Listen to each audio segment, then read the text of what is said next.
और कुछ शब्द होते हैं हमारी जिंदगी में जो लाइफ टाइम रहते हैं। तो इसी पे एक एमएससी के टाइम ही रात में 2 बजे, अगले दिन सेमेस्टर एग्जाम था, रात में 2 बजे पढ़ रहे थे, तभी एक लड़की की तरफ से मैंने लिखी थी कि एक लड़की कैसे, कुछ शब्द उसके जीवन में रह जाते हैं। 11th-12th वाला प्यार है, सभी को हुआ होगा, कोई लड़की आई पसंद कर गई, तो एक लड़की कैसे सोचती है उसके बारे में है कि आज मेरा 27वां जन्मदिन है। इस पोएम का टाइटल है 3 शब्द जो मैंने रखा है। अब किसी को लगता है कि हाँ ये नहीं कुछ और हो सकता है तो सजेस्ट कर सकता है कि आज मेरा 27वां जन्मदिन है, पास सब कुछ है पर कुछ अधूरा किसी के बिन है।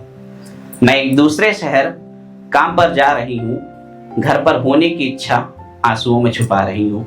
माँ का सुबह सुबह ही कॉल आया है, माँ का सुबह सुबह ही कॉल आया है, उन्होंने फिर मेरा पसंदीदा गाजर का हलवा बनाया है। छोटे भाई बहन फिर मुझे चिढ़ा रहे हैं, पार्टी चाहिए दीदी कहकर घर वापस बुला रहे हैं। तभी हर साल की तरह एक मैसेज आया, 3 शब्द में ढेर सारी खुशियां लाया, हैप्पी बर्थडे प्रिया। बस इतना सही तो उसने लिखा था, थैंक यू प्रशांत। 3 शब्द का ही रिप्लाई हमने दिया था। उन 3 शब्द ने मुझे बचपन में खड़ा कर दिया, वो स्कूल, वो क्लास जहाँ प्रशांत मुझे मिला था। 11वीं कक्षा का वो मेरा पहला दिन था, 11वीं कक्षा का वो मेरा पहला दिन था। वो नया नया आया पर हम सबसे भिन्न था, भिन्न मतलब डिफरेंट था। 11वीं कक्षा का वो मेरा पहला दिन था, वो नया नया आया पर हम सबसे भिन्न था। उस वक्त लड़कियां लड़कों से बात करते हुए कतराती थी। आजकल के टाइम पे बस ज्वाइन किया तुरंत नंबर एक्सचेंज होता है, हम लोग के टाइम पे किसी से एक कॉपी भी मांग लो लड़की से तो पूरी क्लास में खबर हो जाती थी। तो उसी पे है कि उस वक्त लड़कियां लड़कों से बात करते हुए कतराती थी पर लड़के क्या बात कर रहे हैं इस पर पूरा ध्यान लगाती थी। लड़कों में अजब सी सुबुगाहट चल रही थी, वह कानपुर से लखनऊ आया है, बस यही बात चल रही थी। वो मॉडर्न सोच वाला लड़का लग रहा था, पढ़ने लिखने में भी होशियार लग रहा था, धीरे धीरे सारे टीचर को इम्प्रेस कर रहा था और सभी लड़कियों से खुद जाकर हाय हेलो कर रहा था। पर मुझको वो फूटी आंख ना सुहाता था, मेरे हर काम में टांग अड़ाता था, क्योंकि मैं क्लास मॉनिटर हुआ करती थी, सब पर अपना रोब झाड़ा करती थी। संस्कृत के श्लोक हो या हो मैथ के फॉर्मूले, ऐसा लगता उसने वो सब रट डाले। मैं जब भी देखती वो मुझको ही देख रहा होता, मैं गुस्सा करती और वो नजरें झुका लेता। एक दिन संस्कृत के टीचर श्लोक सुन रहे थे, मेरे मन में कुछ अलग ही दुनिया के ख्याल चल रहे थे। उन्होंने मेरा नाम शायद 3-4 बार पुकारा था, पर मेरा मन नई फिल्म का नया गाना गा रहा था। तभी उनका कत्थई डंडा मेरे हाथ लाल करने आ रहा था। अब मेरा मन गाना छोड़ हनुमान चालीसा गा रहा था। तभी पीछे से आवाज आई, सर घंटी बज गई। ये प्रशांत ही था जिसकी वजह से प्रिया पिटने से बच गई। सर ने कॉरिडोर में देखा तो सन्नाटा था। प्रशांत ने झूठ बोला है, ये सर को भी समझ आता था। अब वही कत्थई डंडा उसके हाथ लाल कर रहा था।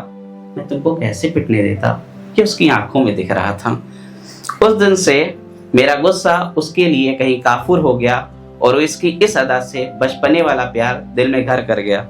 अब भी उससे बात करने की हिम्मत ना होती थी, कल थैंक यू बोल दूंगी ये सोचकर हर रात सोती थी। एक दिन वो मेरे पीछे दौड़ता हुआ आया, मेरे हाथ में कागज में लिपटी हरी इमली का पैकेट थमाया। शायद उसने मेरी और मेरी दोस्त की बात सुन ली थी जब मैंने कहा था इमली खाना है पर पैसे में लाई नहीं थी। उसकी दी हुई इमली को घर जाकर कपड़ों के बीच छुपा दी। जो पहली चीज होती है उसको हमेशा हम छुपा के रखते हैं, तो उसी पे है कि उसकी दी हुई इमली को घर जाकर कपड़ों के बीच छुपा दी। उसकी दी हुई पहली निशानी को सीधे दिल में जगा दी। अब हम दोनों की नजरें यूं ही टकरा जाती थी। वो मुझे देखता, मैं हंसकर लजा जाती थी। एक दिन उसने छोटा सा कागज का टुकड़ा मुझे दिया जिसमें लाल कलर से लिखा था आई लव यू प्रिया। मैंने उसको बैग में संभाल कर रख लिया और उसको झुकी नजरों से स्वीकार किया। घर पहुंचकर खुशी से मुस्कुरा रही थी, बहुत प्यार करते हैं तुमको सनम, बस यही गाना गुनगुना रही थी। कुछ देर बाद पापा की तेज आवाज सुनाई दी। दूर से देखा तो प्रशांत की चिट्ठी उनके हाथों में दिखाई दी। मैं घबराते हुए उनके करीब पहुंच रही थी। क्या है ये, किसने दिया है ये? इन सवालों के जवाब ढूंढ रही थी। पापा वो प्रशांत मेरे साथ ही पढ़ता है, बस इतना सा कह पाई थी। पापा ने एक जोर की छड़ी मेरे पीठ पे बजाई थी। अगले साल से तुम उस कॉलेज में नहीं पढ़ोगी। ये पापा के द्वारा जारी किया फरमान था। क्या होगा मेरा, क्या करूंगी मैं, ये सिर्फ रो रही, एक पल में टूट गया मेरे बरसों का अरमान था। अब पापा रोज कॉलेज साथ ले जाते लाते थे। प्रशांत को देखकर वो मुझ पर चिल्लाते थे। मैंने रोते हुए प्रशांत को सब कुछ बता दिया था और वो भी अपनी पढ़ाई पूरी करके कानपुर चल दिया था। 10 साल बाद फेसबुक पर एक फ्रेंड रिक्वेस्ट आई। जब हमारे ज़माने में फेसबुक हुआ करता था, अब इंस्टाग्राम ये सब है, कि 10 साल बाद फेसबुक पर एक फ्रेंड रिक्वेस्ट आई, प्रशांत मिश्रा। ये देख मैं मन ही मन कितना मुस्कुराई।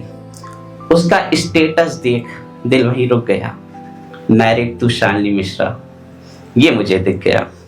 बर्थडे पर 3 सब तक ही सीमित मेरा प्यार था, वो किसी और का हो चुका जिसका मुझे अब भी इंतजार था। I love you, happy birthday Priya, thank you Prashant. बस इन 3 शब्दों में ही जिंदगी सिमट गई। Thank you so much.